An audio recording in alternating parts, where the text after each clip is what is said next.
स्वागत है आप सभी का आपके अपने चैनल स्टडी विद चित्रलेखा में। जैसा कि आप लोग जानते हो हम लोग यूपी पीसीएस प्रीलिम्स 2024 को टारगेट कर रहे हैं, जिसके लिए हम लोग प्रैक्टिस सेट सॉल्व कर रहे हैं। आज हम लोग सेट नंबर 10 करने वाले हैं। इससे पहले 9 प्रैक्टिस सेट हम लोग सॉल्व कर चुके हैं जीएस के। अगर अभी तक आप लोगों ने वो क्लासेस नहीं देखी हैं तो उन क्लासेस को देख लीजिएगा, लिंक आपको डिस्क्रिप्शन बॉक्स में मिल जाएगा। क्लास को शुरू करने से पहले मैं आप लोगों से रिक्वेस्ट करूंगी कि अगर आप लोग चैनल पर पहली बार आए हैं तो चैनल को सब्सक्राइब कर लीजिएगा और बेल आइकन प्रेस कर दीजिएगा, जिससे कि आने वाले सभी वीडियो की जानकारी आपके पास सबसे पहले पहुंच जाएगी। और अगर वीडियो पसंद आएगा तो वीडियो को लाइक ज़रूर कीजिएगा, प्लीज़ वीडियो को लाइक कीजिए और अपने स्टडी ग्रुप्स में, पीयर ग्रुप्स में अपने दोस्तों के साथ वीडियो को शेयर भी कीजिए। ज़्यादा से ज़्यादा इस वीडियो को शेयर करिए। तो चलिए हम आज की क्लास को शुरू करते हैं और आज का पहला क्वेश्चन देखते हैं। पहला क्वेश्चन है, एक तरफ आपको एल्युमिनियम संयंत्र दे रखे हैं और दूसरी तरफ आपको उनकी अवस्थिति दे रखी है, वो किस जगह पर अवस्थित है। ठीक है, और इसमें से हमको बताना है कि कौन सा सही नहीं है। ठीक है, तो पहला जो है मद्रास एल्युमिनियम कंपनी लिमिटेड है, जिसे कि हम मालको भी कहते हैं। ठीक है, मालको ये कहाँ पर अवस्थित बताया जा रहा है? चेन्नई में। नेक्स्ट देखते हैं, भारत एल्युमिनियम कंपनी लिमिटेड जिसे हम बाल्को कहते हैं, बाल्को की अवस्थिति कहाँ पर है? कोरबा में। बिल्कुल सही है, ये कोरबा में ही अवस्थित है भारत एल्युमिनियम कंपनी। अगला है हिंदुस्तान एल्युमिनियम कॉरपोरेशन लिमिटेड, जिसे कि हम हिंडाल्को कहते हैं। ये कहाँ पर अवस्थित है? ये रेणुकेट में अवस्थित है। ये भी बिल्कुल सही है। इंडियन एल्युमिनियम कंपनी लिमिटेड ये कहाँ पर अवस्थित है? हीराकुंड में। ये भी बिल्कुल सही बात है, लेकिन हमें इसमें से चुनना है गलत कौन सा है, सही सुमेलित नहीं है। तो जो मालको है मद्रास एल्युमिनियम कंपनी लिमिटेड, ये सही नहीं है। तो हमारे क्वेश्चन का जो करेक्ट आंसर हो जाएगा मालको, ये चेन्नई में अवस्थित नहीं है। ठीक है, इसको ध्यान रखिएगा। आगे बढ़ेंगे नेक्स्ट क्वेश्चन पर। अगला क्वेश्चन है, यहाँ पर आप लोगों को 2 लिस्ट दे रखी है। एक तरफ आपको क्या दे रखा है? खनिज अन्वेषण अभिकरण दे रखा है, दूसरी तरफ उनके मुख्यालय दे रखे हैं। ये जो लिस्ट है थोड़ा नीचे ऊपर है, तो हमको इसको एडजस्ट करना पड़ेगा।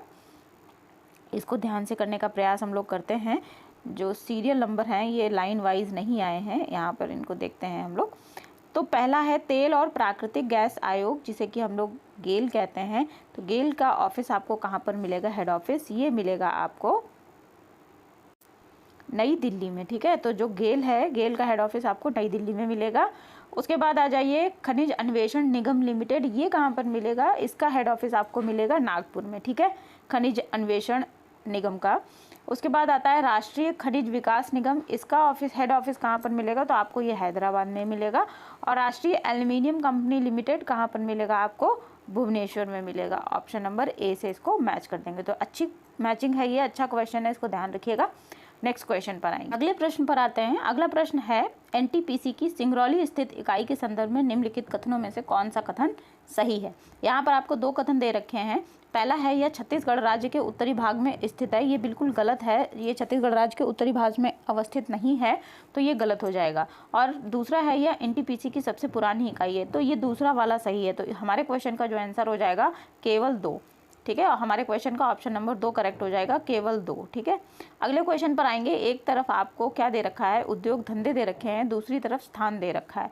हमें मैच करना है कि कौन सा उद्योग किस स्थान पर अवस्थित है। ठीक है, तो कागज उद्योग जो हो जाएगा आपका टीटागढ़ में हो जाएगा। सीमेंट का कारखाना आपको मिलेगा लाखेरी में, 4 से मैच कर देंगे। लौह इस्पात आपको भिलाई में मिलेगा। और खनिज तेल शोधनशाला कहाँ पर मिलेगी? अंबाला मुकुल में मिलेगी।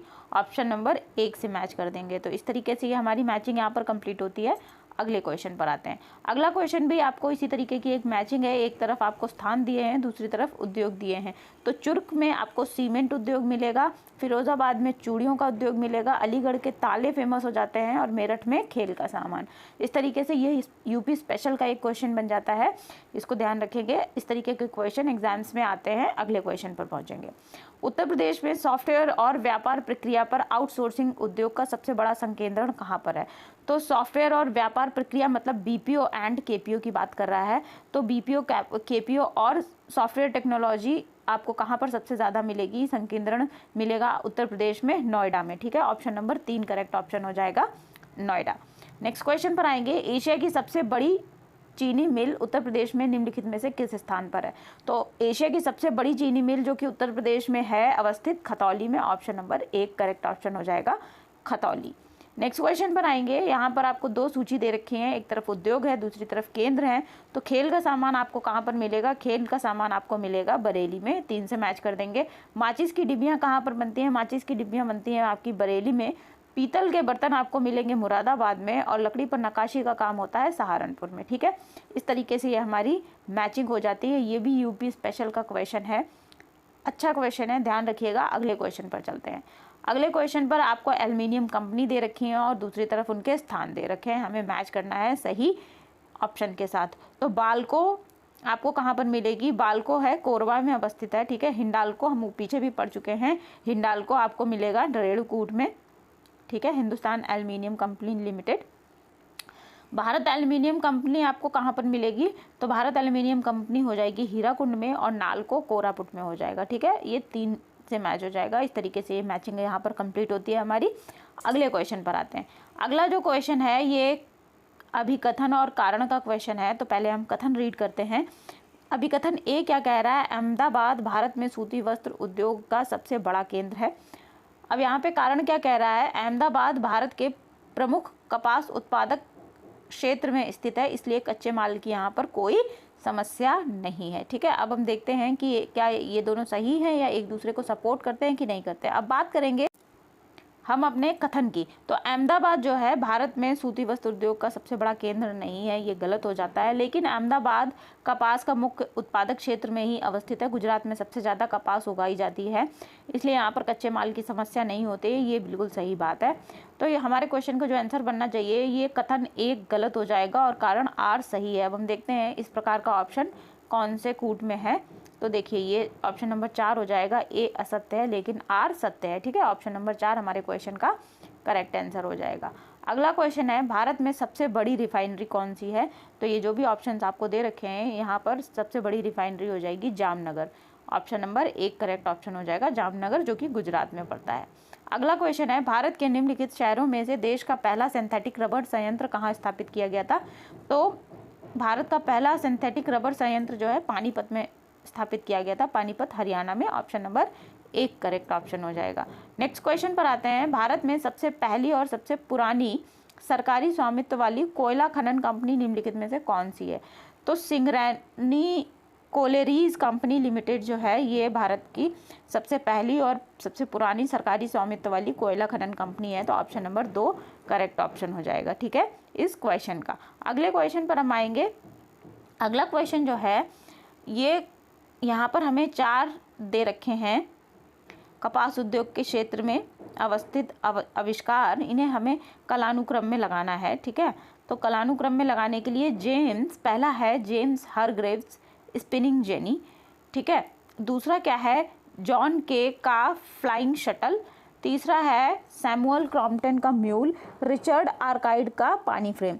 तो ये सूती वस्त्र उद्योग जो था उस वहाँ पर किए गए आविष्कारों का हमें लगाना है कलानुक्रम में, कि कौन सा पहले आया, फिर उसके बाद ऐसे करके लगाना है। तो सबसे पहले जो आया था वो था जॉन के का फ्लाइंग शटल। तो 2 जो है पहले नंबर पर आ जाएगा, तो 2 हम कर देते हैं। उसके बाद आता है जेम्स हरग्रेव्स का स्पिनिंग जेनी, 2 के बाद 1 लग जाएगा। और फिर तीसरे नंबर पे जिसका आविष्कार हुआ था रिचर्ड आर्काइड का पानी फ्रेम। ठीक है, तो ये 4 यहाँ पर आ जाएगा। उसके बाद लास्ट में बचा हमारे पास सैमुअल क्रॉम्पटन का म्यूल, ये 3 पे आ जाएगा। तो ये हो जाता है हमारा जो क्रम है 2 1 4 3। तो ऑप्शन नंबर 2 हमारे क्वेश्चन का करेक्ट ऑप्शन हो जाएगा, 2 1 4 3। ठीक है, अगले क्वेश्चन पर आएंगे। अगला क्वेश्चन है, एक तरफ आपको सूची दे रखी है महासागरों की और दूसरी तरफ उनके गहरे बिंदु दे रखे हैं। ठीक है, तो हमें मैचिंग करनी है कि कौन सा बिंदु कौन से महासागर में पड़ता है। तो प्रशांत महासागर में पड़ता है मेरियाना ट्रेंच या फिर मेरियाना गर्त। ठीक है, तो 3 से मैच कर देंगे। आर्कटिक में आपको मिलेगा मोलाय द्वीप। उसके बाद हिंद महासागर में सुंडा गर्त मिलेगा आपको, सुंडा लैंड यहीं पर पड़ेगा। प्लूटो रिको कहाँ पर मिलेगा? अटलांटिक में मिलेगा। ये 2 से मैच हो जाएगा। इस तरीके से वर्ल्ड ज्योग्राफी का क्वेश्चन है ये, अच्छा क्वेश्चन है, ध्यान रखिएगा। अगले क्वेश्चन पर आएंगे। अगला क्वेश्चन है, काराकुम मरुस्थल किस देश में अवस्थित है? तो काराकुम मरुस्थल जो है आपको मिलेगा तुर्कमेनिस्तान में। ऑप्शन नंबर 1 करेक्ट ऑप्शन है। नेक्स्ट क्वेश्चन है, मेकांग नदी के संदर्भ में निम्नलिखित में से कौन सा कथन सही है।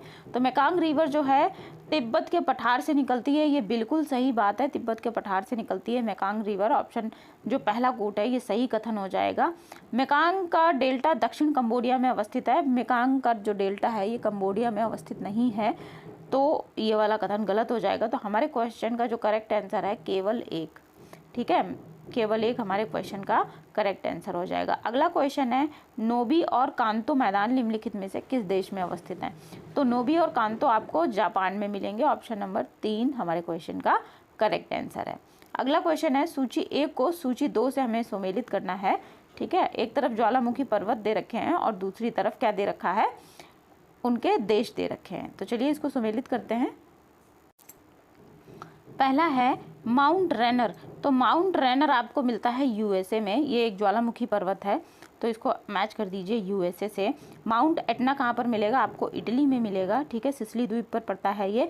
माउंट पेरिक्विटीन कहाँ पर मिलता है, माउंट पेरिक्विटीन आपको मिलेगा मैक्सिको में। और माउंट एपो कहाँ पर मिलेगा, फिलीपींस में मिलेगा, ठीक है। तो ये हो गई हमारी मैचिंग। ये इंपॉर्टेंट क्वेश्चन है, ज्वालामुखी पर्वत और देश याद रखेंगे अच्छे तरीके से। अगले क्वेश्चन पर आते हैं। अगला क्वेश्चन जो है सोकोत्रा द्वीप के संदर्भ में निम्नलिखित में से कौन सा कथन सही है? तो सोकोत्रा द्वीप ओमान का एक द्वीप है जो कि अरब सागर में अवस्थित है। सोकोत्रा द्वीप ओमान का द्वीप नहीं है, ठीक है, ये अरब सागर में भी नहीं पड़ता है, तो ये जो है गलत हो जाएगा पहला वाला। 2008 में यूनेस्को ने इसे विश्व प्राकृतिक विरासत स्थल के रूप में नामित किया था, ये बिल्कुल सही बात है। 2008 में इसे यूनेस्को ने विश्व प्राकृतिक स्थल के रूप में नामित किया था। तो जो दूसरा वाला है ये करेक्ट हो जाएगा। हमारे क्वेश्चन का जो आंसर है ये हो जाएगा हमारा केवल 2, ठीक है, जो कूट सही है केवल 2, ऑप्शन नंबर 2 करेक्ट ऑप्शन हो जाएगा। नेक्स्ट क्वेश्चन पर आएंगे। दक्षिण कैलिफोर्निया संयुक्त राज्य अमेरिका में डेथ वैली का एक उदाहरण है। तो जो डेथ वैली है दक्षिण कैलिफोर्निया में पड़ती है, ये एक भ्रंश घाटी का उदाहरण है, ठीक है। कोलोराडो नदी इधर ही से बहकर होकर के बहती है, तो ऑप्शन नंबर 4 करेक्ट ऑप्शन हो जाएगा, भ्रंश घाटी। अगले क्वेश्चन पर आएंगे। निम्नलिखित में से किस समुद्र में सर्वाधिक लवणता है? तो देखिए सबसे ज़्यादा लवणता जो है आपको डेड सी मतलब कि मृत सागर में मिलेगी, तो ऑप्शन नंबर 4 करेक्ट ऑप्शन हो जाएगा हमारे क्वेश्चन का। विश्व में सबसे ज़्यादा लवणता वाला जो जल है वो आपको मिलता है मृत सागर में। नेक्स्ट क्वेश्चन पर आते हैं। निम्नलिखित में से कौन सा देश अरल सागर के आसपास है? तो कजाकिस्तान और उज्बेकिस्तान जो है अरल सागर के आसपास पड़ते हैं, तो ऑप्शन नंबर 1 करेक्ट ऑप्शन हो जाएगा हमारे क्वेश्चन का। अगले क्वेश्चन की तरफ बढ़ेंगे। अगला क्वेश्चन हो जाएगा हमारे ग्रह पर मीठा जल सबसे बड़ी मात्रा में निम्नलिखित में से किस में है? तो देखिए पृथ्वी पर जो मीठा जल सबसे ज़्यादा मात्रा में पाया जाता है ये महाद्वीपीय और पर्वतीय हिमनद जो होते हैं, जो स्थायी बर्फ होती है वहाँ से पाए जाते हैं, तो ऑप्शन नंबर 3 हमारे क्वेश्चन का करेक्ट ऑप्शन हो जाएगा। मीठा जल मतलब जो पीने लायक पानी होता है, पीने योग्य पानी होता है, ये सबसे ज़्यादा मात्रा में मिलता है महाद्वीपीय और पर्वतीय हिमनदों में, ग्लेशियर्स में, ठीक है। तो हमारे क्वेश्चन का करेक्ट ऑप्शन हुआ है ऑप्शन नंबर 3। अगले क्वेश्चन पर आएंगे। निम्नलिखित में से कौन सा सही सुमेलित नहीं है? तो देखिए हमें एक तरफ बांध दे रखे हैं और दूसरी तरफ क्या दे रखा है, दूसरी तरफ हमें दे रखे हैं नदियाँ। कौन सा बांध किस नदी पर बना है हमें ये बताना है, और जो सही सुमेलित नहीं है उसका नाम बताना है, ठीक है। तो ग्रैंड कॉली कोलंबिया नदी पर स्थित है, ये बिल्कुल सही बात है। नुरेक जो है बख्श नदी पर बना हुआ है, और कोहरा या जिसे कोबोरा भी कहते हैं, काहोरा बांध ये जाम्बेजी नदी पर बना है, ये अफ्रीका में पड़ता है, ठीक है। जो गलत है ये हो जाएगा हूबर बांध, टेनेसी नदी पर नहीं बना है, टेनेसी नदी पर टेनेसी घाटी परियोजना बनी है, ठीक है। तो जो हमारे क्वेश्चन का करेक्ट आंसर है ऑप्शन नंबर 2 हो जाएगा हूबर टेनेसी नदी। अगले क्वेश्चन पर आते हैं। अगला क्वेश्चन है निम्नलिखित में से कौन सा सही सुमेलित नहीं है? तो देखिए विश्व की सबसे बड़ी ताजे पानी की जो झील है लेक सुपीरियर है, ठीक है।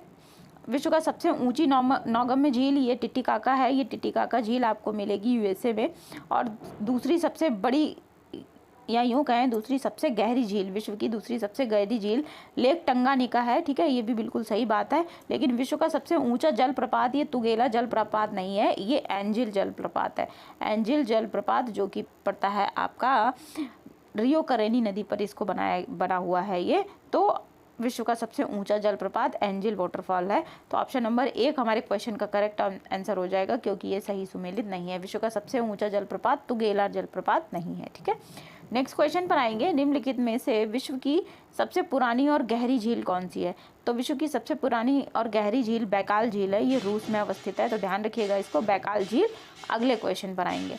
अगला क्वेश्चन है लाल सागर का एक उदाहरण है। तो लाल सागर जो है अक्षीय द्रोणिका का एक उदाहरण है। ऑप्शन नंबर 3 करेक्ट ऑप्शन हो जाएगा, अक्षीय द्रोणिका। नेक्स्ट क्वेश्चन है निम्नलिखित में से किस नदी के मुहाने पर पक्षी के पैर के आकार का डेल्टा बनता है?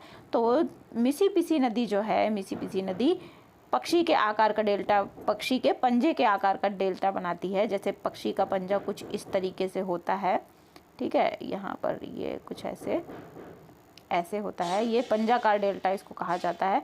तो ये किसके द्वारा बनाया जाता है? मिसिसिपी, और इसकी एक सहायक नदी और है मिसौरी, उसके द्वारा बनाया जाता है। ठीक है, तो हमारे क्वेश्चन का ऑप्शन नंबर 4 करेक्ट ऑप्शन हो जाएगा, ध्यान रखिएगा इसको। अगले क्वेश्चन पर आएंगे। निम्नलिखित में से कौन सी राज्य सरकार 57 जिलों में साइबर पुलिस स्टेशन स्थापित करने जा रही है? तो उत्तर प्रदेश जो है अगले 57 आने वाले टाइम में 57 जिलों में साइबर स्टेशन स्थापित करने जा रही है। तो हमारे क्वेश्चन का करेक्ट ऑप्शन उत्तर नंबर 4 है, ऑप्शन नंबर डी है। ठीक है, उत्तर प्रदेश।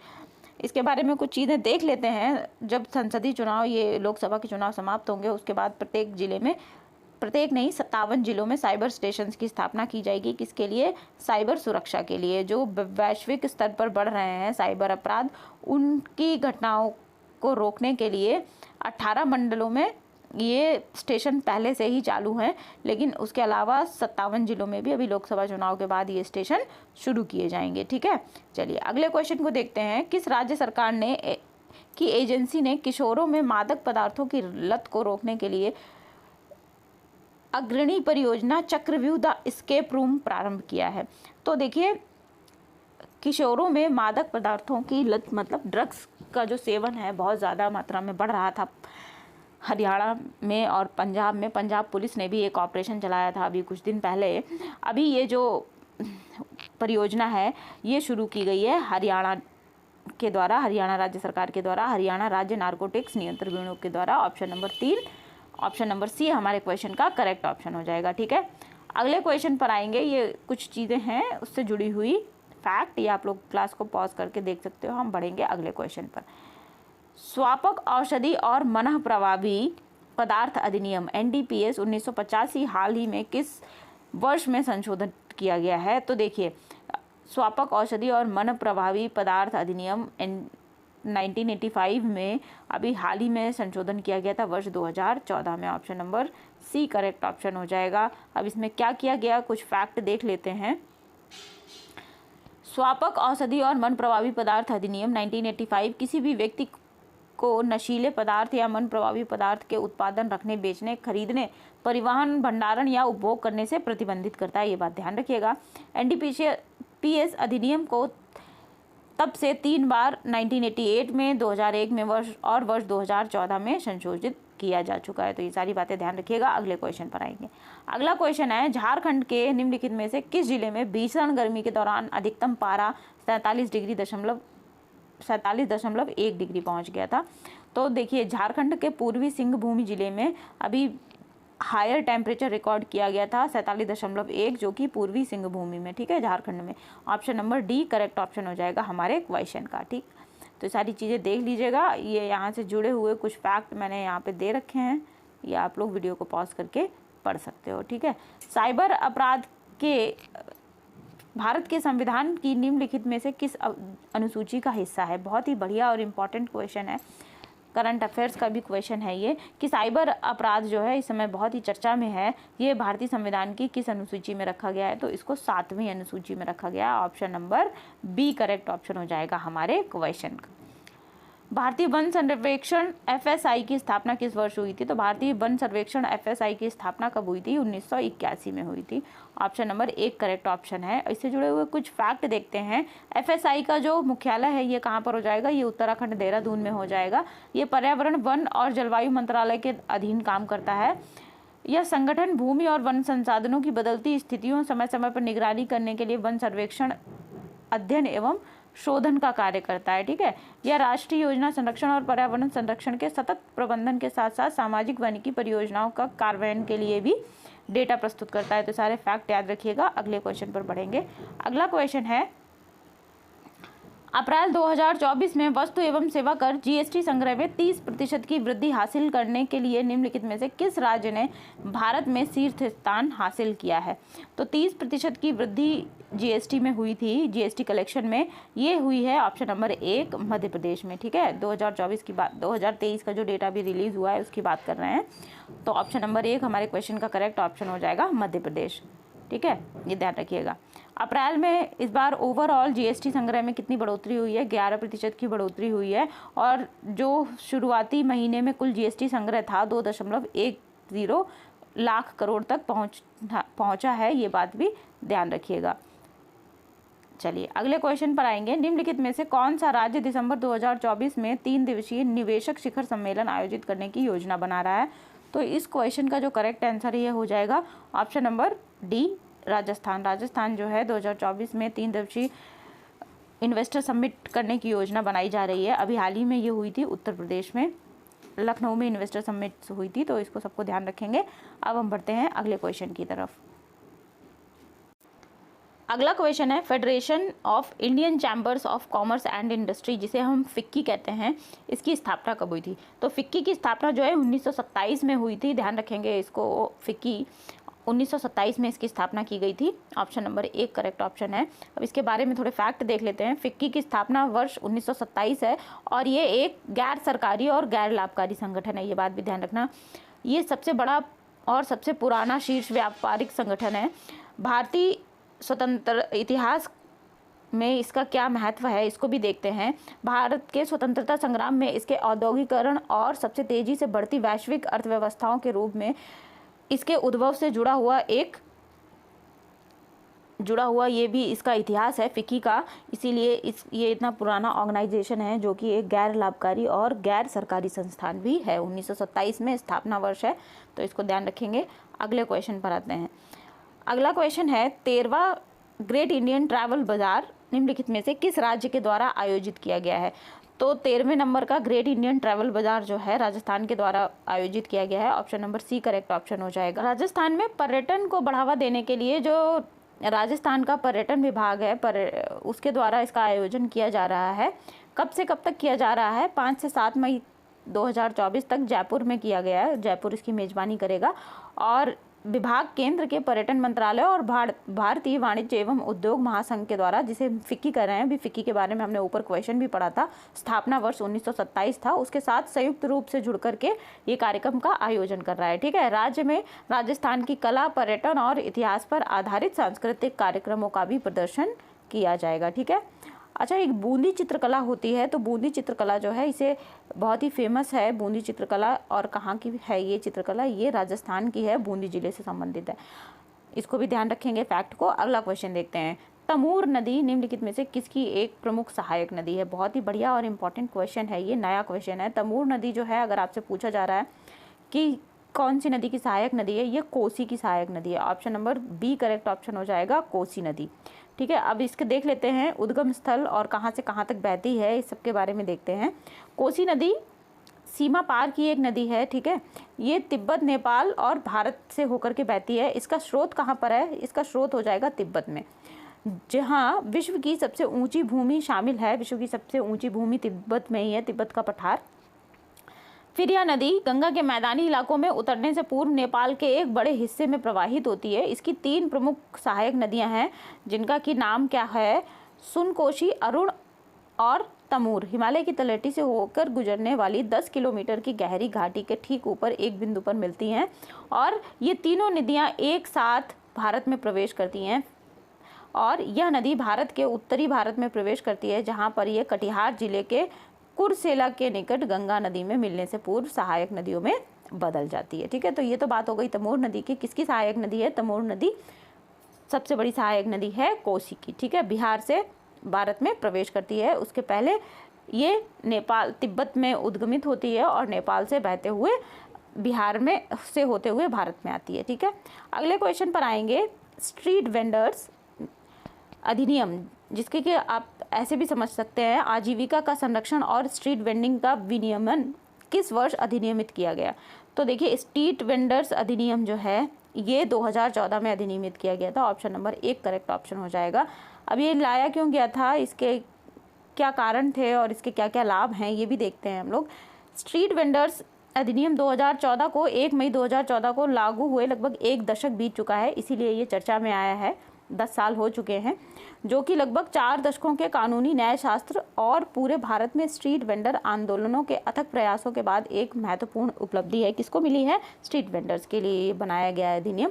स्ट्रीट वेंडरों के वेंडिंग अधिकारों को वैध बनाने के लिए ये अधिनियमित किया गया था और इसका उद्देश्य राज्य स्तरीय नियमों और योजनाओं के साथ साथ शहरों में स्ट्रीट वेंडिंग की सुरक्षा और विनियमन करना था। ठीक है, तो ये सारी बातें हो जाती है स्ट्रीट वेंडिंग कानून से जुड़ी हुई। अब चलेंगे हम अगले प्रश्न पर। अगला क्वेश्चन है, स्वनिधि योजना के बारे में निम्नलिखित कथनों पर विचार कीजिए। अब यहाँ पर हमारे पास 2 कथन दे रखे हैं। तो पहला जो कथन है, योजना को 50 लाख से अधिक स्ट्रीट वेंडर्स को लाभान्वित करने के लिए ये योजना शुरू की गई थी, जिसमें आसपास के शहरी ग्रामीण क्षेत्रों के लोग भी शामिल थे। ये बिल्कुल सही बात है।